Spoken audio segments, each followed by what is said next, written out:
wabarakatuh. Perkenalkan, nama saya Safarika Nurlaini. Di sini saya akan menjelaskan tentang pengertian dari konflik sendiri itu apa.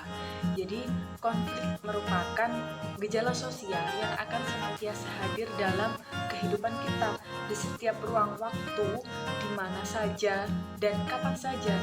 Karena sifatnya ini tuh inherent. Dalam pandangan ini, masyarakat merupakan arena konflik atau arena pertentangan dan integrasi yang senantiasa berlangsung. Lantas, teori konflik ini adalah suatu perspektif yang memandang masyarakat sebagai sistem sosial yang terdiri atas kepentingan-kepentingan yang berbeda-beda, di mana ada sesuatu usaha untuk menaklukkan komponen yang lain guna memenuhi kepentingannya ataupun kepentingan yang lain. Teori konflik menurut Ralph Dahrendorf muncul sebagai reaksi atas teori fungsionalisme struktural yang kurang memperhatikan fenomena konflik dalam masyarakat pada saat itu. Nah, konflik artinya yaitu percekcokan, perselisihan, dan pertentangan. Sedangkan konflik sosial yaitu pertentangan antar anggota atau masyarakat yang bersifat menyeluruh di kehidupan. Konflik yaitu proses pencapaian tujuan dengan cara melemahkan pihak lawan tanpa memperhatikan norma dan nilai yang berlaku. Dapat kita simpulkan bahwasanya pengertian dari konflik adalah suatu proses sosial yang berlangsung dengan melibatkan orang-orang atau kelompok-kelompok yang saling konflik ini berarti persepsi mengenai perbedaan kepentingan atau suatu kepercayaan bahwa aspirasi pihak-pihak yang berkonflik tidak dicapai secara simultan. Nah, tidak satu masyarakat pun yang tidak pernah mengalami konflik ya, entah itu antar anggota ataupun dengan kelompok masyarakat yang lain. Terus yang masih jadi pertanyaan adalah bagaimana sih konflik itu bisa hilang? Nah, perkenalkan, nama saya Uswatun Hairunisa, bisa dipanggil Tuntun.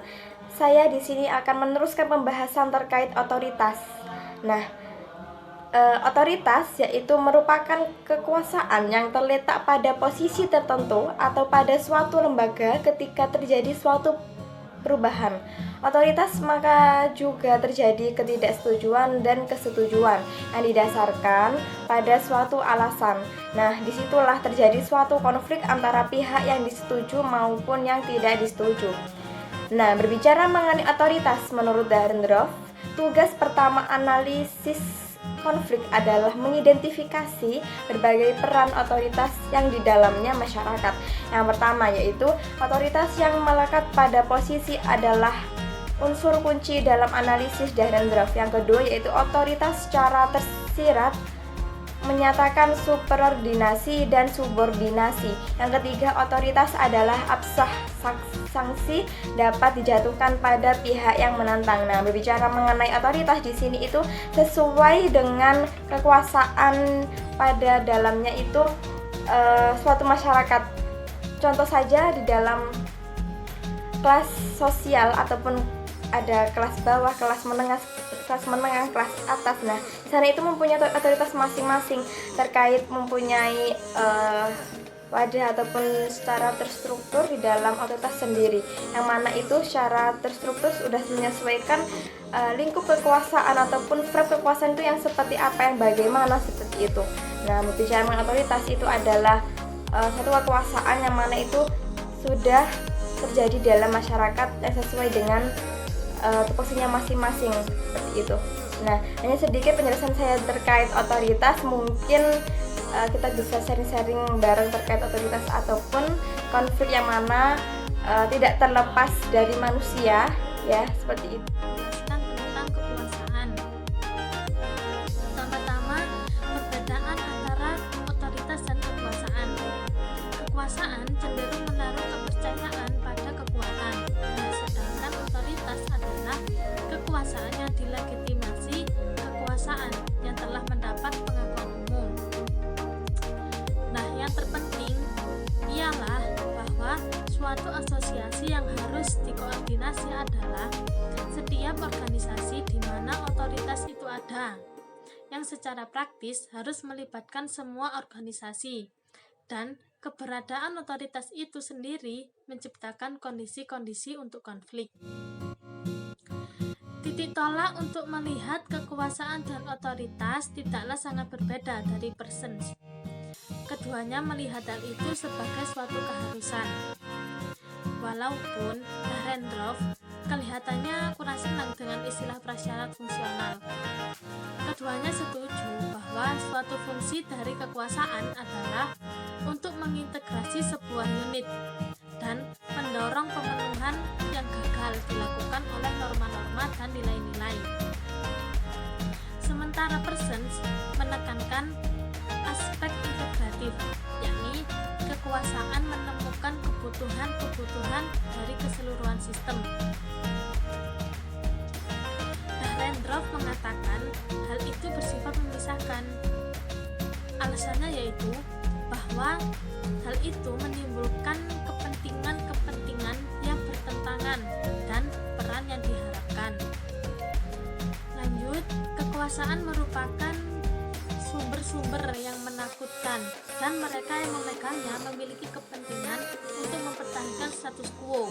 Katakan hal itu merupakan kepentingan objektif, yaitu yang terbentuk di dalam peran-peran itu sendiri, bersamaan dengan kepentingan atau fungsi dari semua peran dalam mempertahankan organisasi itu sebagai keseluruhan.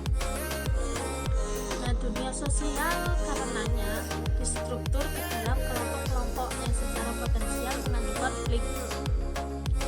Apa yang Dahrendorf sebut sebagai class group.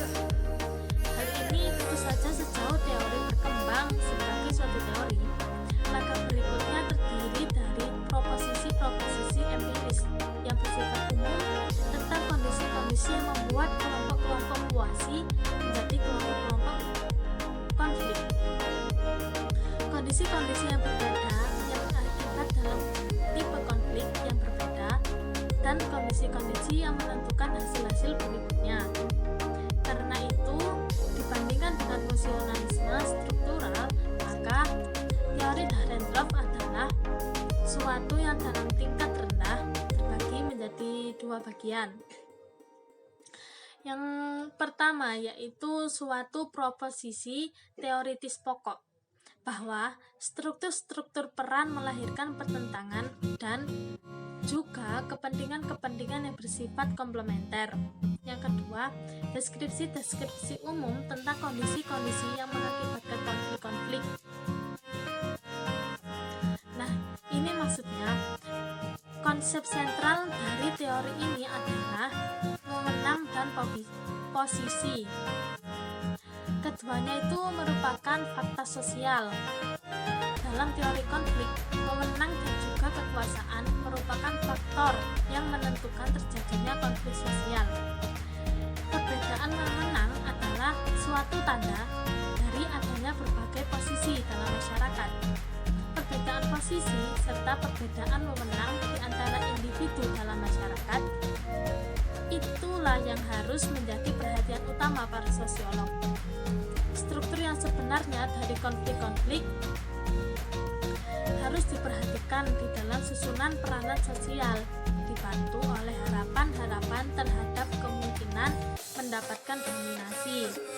Tugas utama menganalisa konflik adalah mengidentifikasi berbagai peranan kekuasaan dalam masyarakat. Nah, kekuasaan dan wewenang senantiasa menempatkan individu pada posisi atas dan bawah. Karena wewenang itu adalah sah, maka setiap individu yang tidak tunduk terhadap wewenang maka akan mendapatkan sanksi. Nah, dengan demikian masyarakat oleh Dahrendorf itu disebut sebagai persekutuan yang terkoordinasi secara paksa, karena kekuasaan selalu memisahkan dengan tegas antara penguasa dan yang dikuasai. Maka dalam masyarakat itu selalu terdapat dua golongan yang saling bertentangan. Masing-masing golongan itu dipersatukan oleh ikatan penting yang nyata yang bertentangan secara substansial dan secara langsung di antara golongan-golongan itu. Pertentangan itu terjadi dalam situasi di mana golongan yang berkuasa berusaha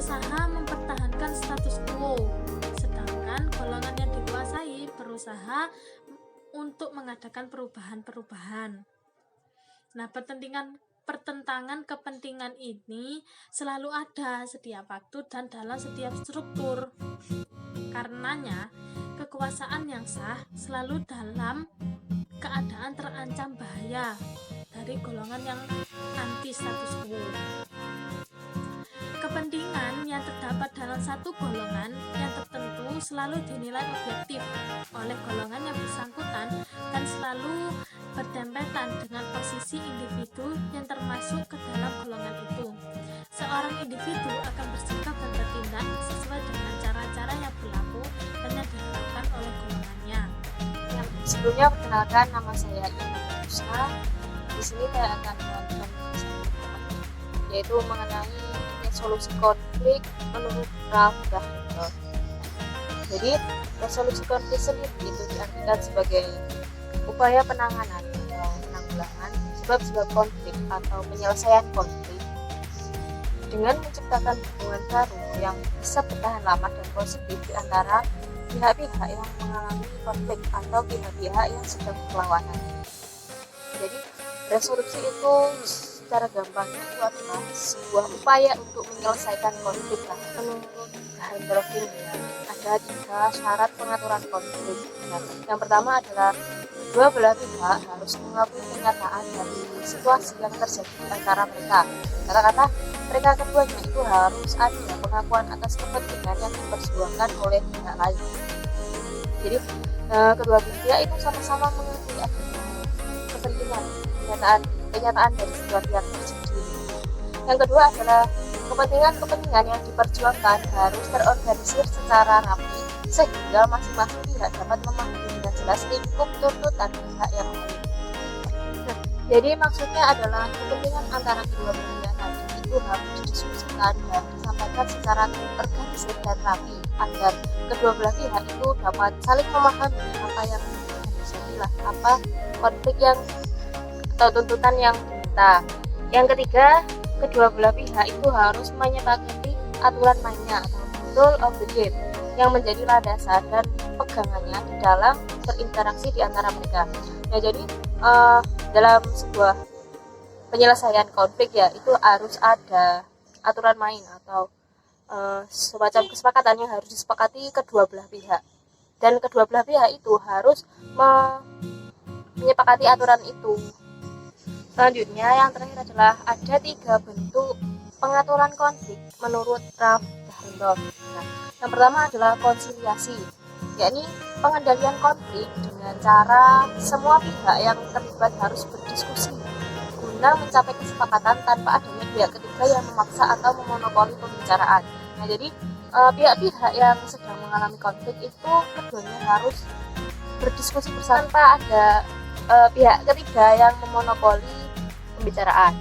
Yang kedua ada mediasi atau upaya pengendalian konflik yang menggunakan pihak ketiga seperti halnya ahli atau pakar, lembaga atau tokoh mediator yang mampu memberikan nasihat ataupun saran.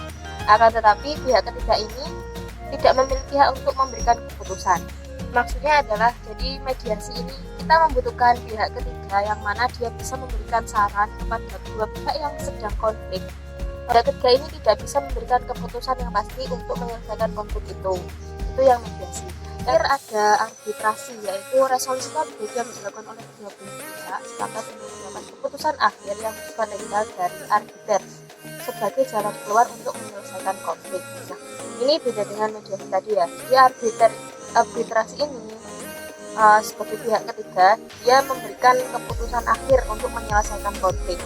Jadi itulah ketiga pengaturan menurut Ralph Dahl. Nah, sekian apa yang dapat saya sampaikan. Apabila ada salah kata, saya mohon maaf yang sebesar-besarnya. Akhirul kalam, wabillahi taufiq wal hidayah. Wassalamualaikum warahmatullahi wabarakatuh.